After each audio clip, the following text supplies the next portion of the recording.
Welcome back to GearUpWindows YouTube channel. In this video, we will guide you on how to convert a zip file on Windows 11 or 10 to ISO. First, I will create a zip file. For that, right click on any folder and select compress to zip file, and it will create a zip file. And in case you want to convert it into a ISO, you need to download a freeware tool that is known as AnyToISO. I will provide the link in this video description. You can download this one freeware tool from that link.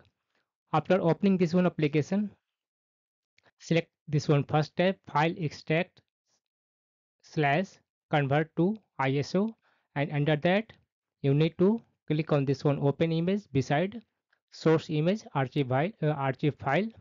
Click on this one button,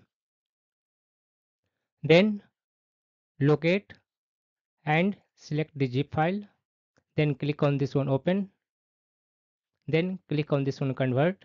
This will immediately convert zip file to an ISO. As you can see in my screen, you can mount it by right click on this one ISO and select this one mount option.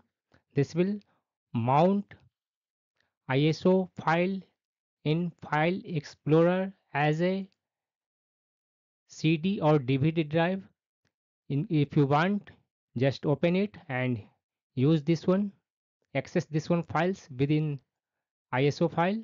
And if you want to uh, eject it, right click on this one drive icon and select this one eject option. This will eject ISO file from File Explorer.